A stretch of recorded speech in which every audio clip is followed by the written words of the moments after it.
दोस्तों अस्सलाम वालेकुम। अलीज़ा की दुनिया द वर्ल्ड ऑफ अलीज़ा में आपका इस्तकबाल है।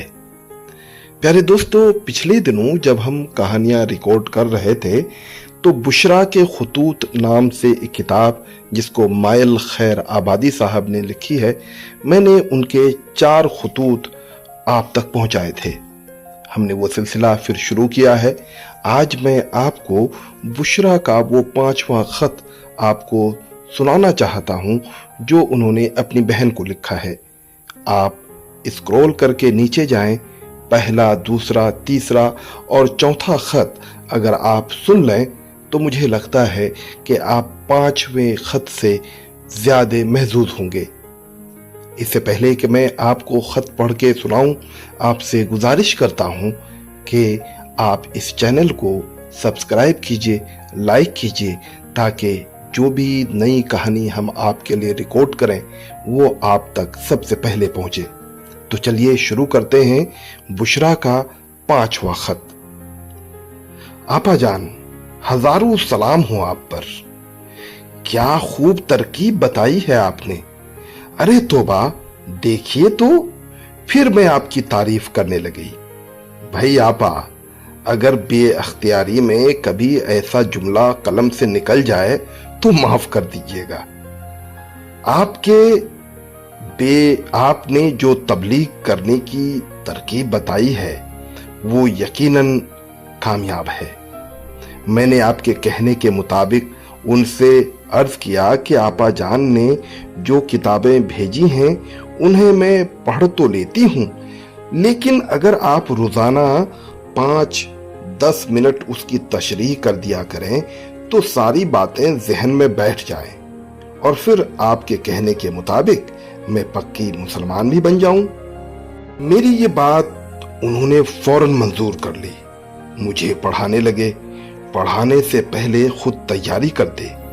कई रोज तशरीह और तैयारी करते करते अब वही जुमला उनके जबान से भी अदा होने लगा है जो आप फरमाया करती हैं, यानी ईमान का तकाजा ये है और अल्लाह की याद सिर्फ नमाज में ही नहीं होना चाहिए बल्कि जिंदगी के हर शोबे में उसके अहकाम की तामील जरूरी है। कहीं कहीं तशरीह में कमी रह जाती है तो मैं झट सवाल कर बैठती हूँ, तो वो मेरे जहन की तारीफ करके दोबारा तशरीह तफसील के साथ करने लगते हैं।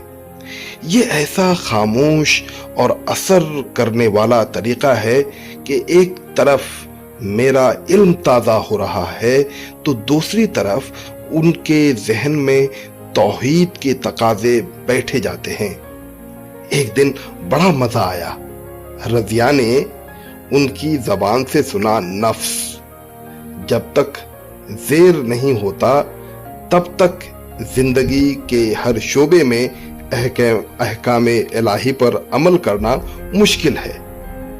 रज़िया ने पूछा, भाईजान ये निस्फ क्या होता है।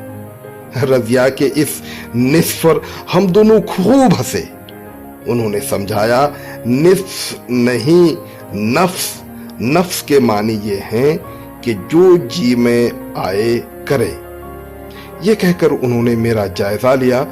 गोया रज़िया के पर्दे में उन्होंने मुझे समझाया। फिर ये देखा कि मैं कितना मुतासिर हुई हूँ। खूब है मैं उनके फेर में नहीं थी। अब उनकी ये ख्वाहिश है कि मैं अपनी जिंदगी के हर शोबे में अल्लाह के हुक्मों का ख्याल रखूं। मैंने दिल ही दिल में अल्लाह का शुक्र अदा किया। तीनों किताबें जो आपने भेजी दोबारा मुझे तशरीह व तफसील से पढ़ा चुके हैं। कहते हैं कि ऐसी ही किताबें कुछ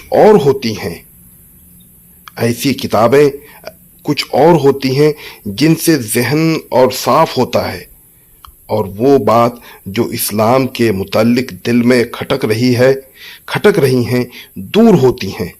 मैंने पूछा, वो कौन सी बात जो आपके दिल में खटक रही है। फरमाने लगे, तुम औरत जात हो, ऐसा न हो कि सुनकर फितने में मुब्तला हो जाओ तो खामखा मैं गुनहगार साबित हो जाऊंगा।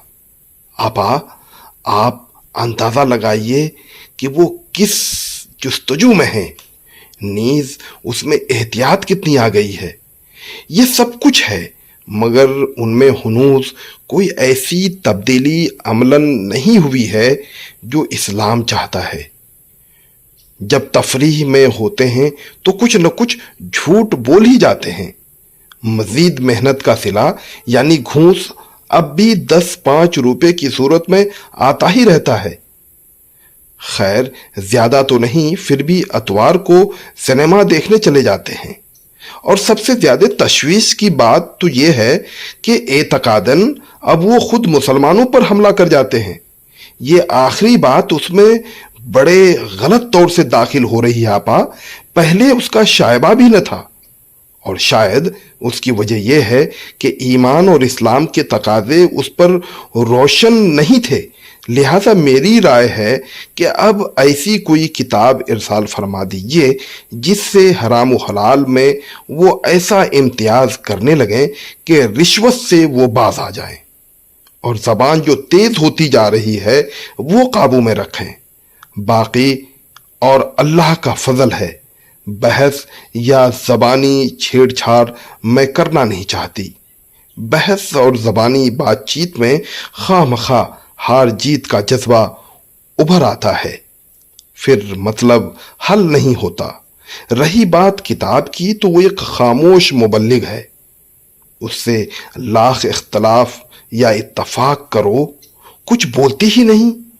کوئی خوش ہو تو کتاب چپ ہے، کوئی اس کی عبارت سے جذبز ہو تو وہ خاموش، لیکن اگر عبارت میں جان ہے تو وہ اپنا کام کر ہی جاتی ہے۔ میری رائے ہے کہ آپ کوئی ایسی کتاب بھیجیں جس میں رشوت کا رد عقلی دلائل سے کیا گیا ہو، اور دوسری کتاب اس ڈھب کی ہو جس میں پیارے رسول کی دعوت کا طریقہ بیان کیا گیا ہو کہ کس طرح حضور صلی اللہ علیہ وسلم نے صبر اور ضبط سے دوسروں تک بات پہنچائی۔ یہ تو میری رائے ہے آپا، ورنہ آپ خود جانتی ہیں جو مناسب ہو سمجھ کر کتابوں کا انتخاب کریں گی اور مجھے بھیجیں گی۔ آپ کا انتخاب بہرحال میرے انتخاب سے تو بہتر ہے۔